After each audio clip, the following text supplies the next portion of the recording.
fumbling over here. Yeah.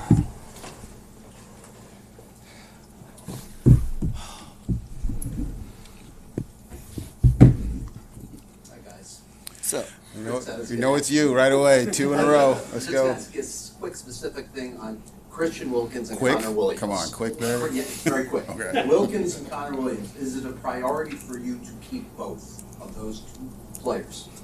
You know, like we've always talked here in the past, our goal is to keep as many good players here as we can. They both earned the right to be free agents. Christian and I actually had a really good conversation today. I was very happy for him. You know, he bet on himself after a summer of negotiations where, you know, we made a couple offers and one we felt very good about was fair, and he and his representation said as much, but we couldn't close that gap at the end. And so he bet on himself and paid off for him. Very happy for him. So we'll stay in communication and see where this ends up. But he earned the right to be a free agent. And again, I'm happy for him. We drafted him here, developed him here, and the type of person we're looking for. So we'll see what happens. And with Connor, obviously, the line play didn't seem as effective once he went down against Tennessee. Yeah, I would say that consistently. You know, I mean, we ran the ball against, you know, Baltimore, Buffalo. We did some good things. Liam came in and battled, you know, through his bumps and bruises and did a great job for us. So, yeah, Connor was playing some good football for us. You know, the leadership stuff we provided, and you know, unfortunately, with football, injuries happen, and you know, he's been great communicating with Mike through us here, and you know, through the end of the season. So. We'll stay in touch with them and see what happens. Chris, you started this rebuild in 2019, trading veterans, accumulating draft picks. 5 years in, do you think it's been a success? It's a little mixed, and I only mean that because this is now year 2 with Mike. You know, here. So you know, we won 9 games a year ago, 11 this year. We've taken steps. I think we have a good roster. You know, whether success, failure, I leave that for you guys to judge. But I think we're building something good that we feel good about, and looking forward to continuing that in the offseason towards the next year. Chris, last offseason, you guys didn't have contract talks with Tua. You said that you wanted to see how the season played out. Is it your intention and your desire to strike out a long-term deal with Tua this offseason? Yeah, no, we've had conversations. Like we said, we wouldn't talk with, you know, throughout the season in terms of contract stuff, but we've stayed in touch with his agent, had good conversations throughout the year. Never talking about money or anything, just good conversations about, you know, where he is and the relationship with Mike and the team here and everything he's done. And, you know, so the goal is to have him here long-term, playing at a high level. So, you know, that's always the goal, and we'll continue and we'll communicate with him through the off-season here. And like we've always said in the past, you know, you guys know me, we don't really talk in the media through all that stuff, so we'll keep all those talks internal and with his reps. The market for, you know, quarterbacks of his age have been $50 million plus. Is that the number where we should expect if a Tua extension gets done in that range, or is there another level than $50 million AAV? Wow. I think that's just one we'll keep talking with him. We'll work through it all, you know. Is he representing Tua? That's what the market says, that's all. Yeah, so we'll just keep, you know, our conversations working with him, and I think everything will be productive, and we'll just see what happens. Chris, you're right now about $40 million over the cap. I know you'd like to keep an awful lot of players, but is it realistic to think that all the good players who you'd like to keep, you're going to be able to keep, or is that just not going to be possible? Yeah, I mean, at the end of the day, we have good players here, and everyone will have a market. We're not really right now concerned about where we'll be in March, salary cap wise. I think, you know, Brandon Shore, Max Napolitano, we've had a lot of conversations. They've given us a lot of flexibility with multiple options of ways we can, you know, be creative. And so hats off to them, just, you know, through their work and grind on things. And so Mike, Brandon, and I will have a lot of discussions, and we'll talk with Steve as we get through here, and we'll try and keep as many of the players here that we can. Chris, how successful would you say the season was, even though it ended in the wild card round? Yeah, it's that's always a like a little bit of a trick question because the goal was always to win first the AFC East, playoff game and Super Bowl, and we fell short of those goals. I would say in year two with what Mike and his staff has done was especially in not making excuses through the injuries we had with the multiple, I think 12 or 13 offensive line combinations, all the losing all the pass rushers, outside linebackers, running backs banged up here and there. They did a fantastic job of working through that, and our players deserve a lot of credit. I mean, they battled their ass off. Just through everything and and working and just buying into what the coach is preparing. I mean, last week we probably had the oldest outside linebacker group in the history of football playing out there. So. There were a lot of successes, a lot of things we're happy about, but at the end of the day, what our goals are, and so we'll just keep working to achieve those. You mentioned injuries.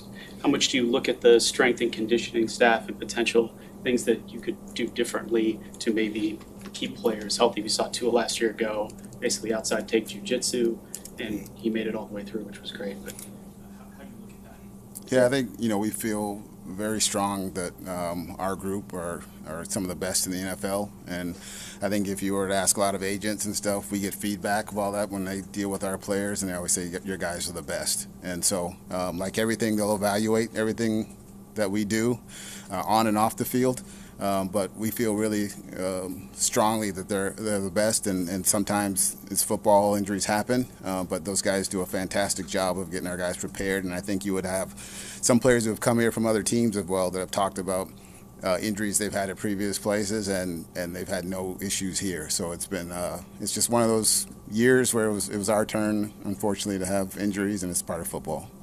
Mike, how would you assess yourself as a play caller your season in that regard, and is that something you would ever consider delegating to maybe an offensive coordinator? No, I think you're always assessing things. An important part of right after the season is to make sure that you're not making your judgments based upon the emotion of the roller coaster ride that you just went on. I think you have to critically assess by slowly evaluating everything. I think the way I look at it is nothing's off the table ever. Just because to just say, well, that's the way we've done it, that's not a good enough reason to me. And I think we failed to reach our goals this season, so that play calling wouldn't live outside that. And we'll see based upon what we do with this season. If we utilize all the lessons learned, we'll see what it actually means as we press forward. Ask you about your coaching staff. Silly to ask, but I'm going to ask it. You expect Vic back in 2024? Yeah, I think all things are fair right now. I know there's,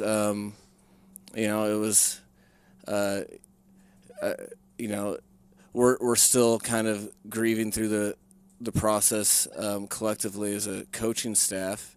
I have to quite honestly, the main thing that I'm trying to do is make sure that I maintain my communicate with the players as they go through their exit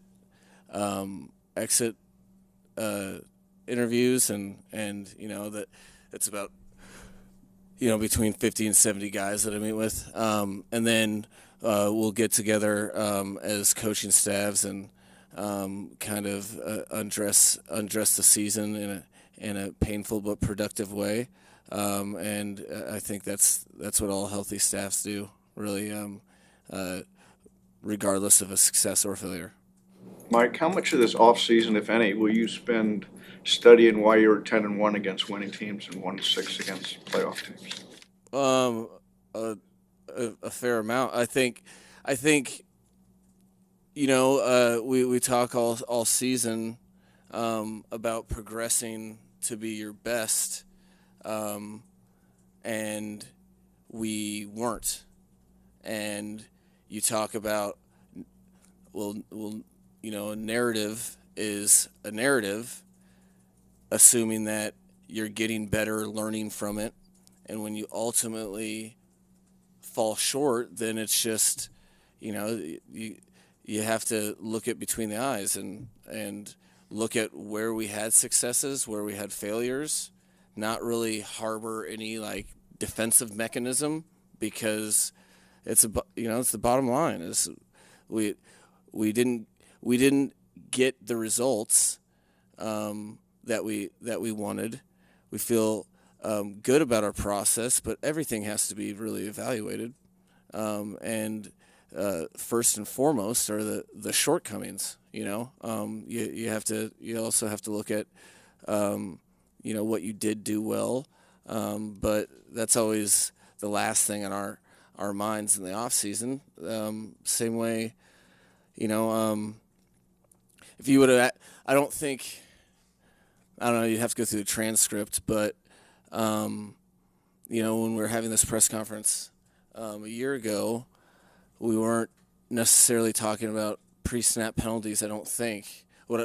For me, I knew they were an issue, but then you take a step back, you critically assess everything, you see how much of a hindrance it was on our overall productivity, and you make it an emphasis, and you get what you emphasize. So then it's supremely important that we look at everything, not assume it's correlation or causation. You look at everything flatlined and find the ways that you can get better, and that's what I think players sign up for, and an organization is depending on. Mike, I wanted to ask you about the play calling, specifically Kansas City game. Obviously, the weather was a factor in how you call plays, but why were there so little downfield passes? Is there a concern whether Tua can play in those conditions? No, I think the type of defense that they were playing with aggressive reroutes, and it was a quarters man predominantly. That's kind of what it's orchestrated to take away. I think I didn't really think of it in that lens, in terms of it was that night for that times guys made very accurate passes, short and long, and then guys missed guys short. It wasn't. I think our one touchdown was on a ball over the top of a quarter safety. So I didn't really look at it like that.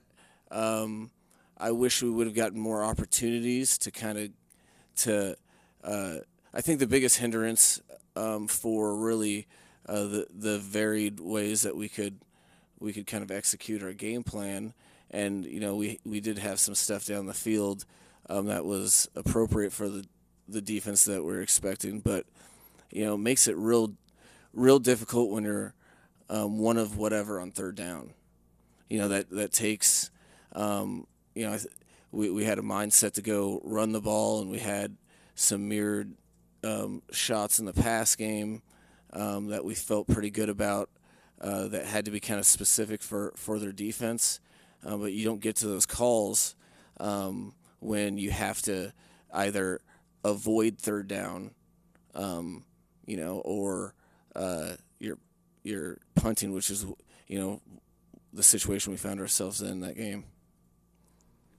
Chris, I wanted to ask you, after making the playoffs the last 2 years, the losses have amounted to you guys having now the longest playoff win drought after the Lions win. I guess what would be your message, I guess, to the fans that you're maybe a little bit closer to a win than the last kind of 20 years I've said? Well, first off, congratulations to Detroit and Dan Campbell. Happy for Dan, who was here, a good guy and good man, and him and Brad have done a good job there, so happy for them. But, yeah, for us, it's just we're just going to keep grinding, chopping wood. We have a good roster. We know that we'll keep adding, the team will look different. I mean, as we all know, every year it's 30 to 40% or more of your roster has changed. But we will find ways to have good players here and be competitive. We're very excited about our core nucleus of players here that will be competitive, and the goal is, to win the AFC East and win a playoff game and ultimately a Super Bowl. And that's the goal of all 32 teams, and it's no different for us. Just based on the answers you've given today, it doesn't seem to us at all that you think big changes are needed, that what you have built, you just need to continue to build on and the results will come.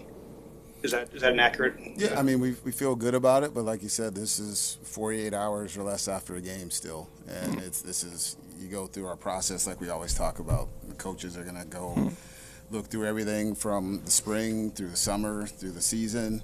Personnel will go talk through everything and from look at it through our lens, and we'll get together, we'll talk about it, and exit interviews here will be part of it, and Mike meet with the coaching staff, and then we'll all get together, and then we'll make appropriate decisions that we feel we need to make.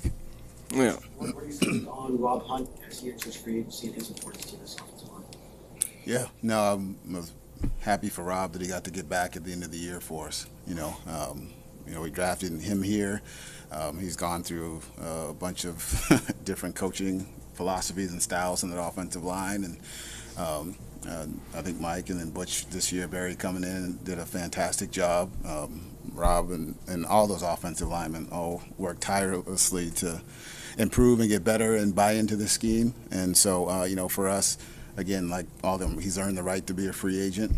We did have a conversation with him during the season.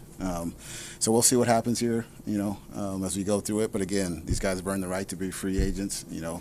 We would like them to be here. They want to be here. So we'll have to see what happens. Chris, we spoke to Xavier Howard not too long ago and asked about his future with the team. He said it's up in the air. He said he didn't really say that he was open to taking a pay cut. And I'm not sure if there's any guaranteed money left in his contract. Is your hope that he's still with the team? Do you anticipate him still being with the team in 2024?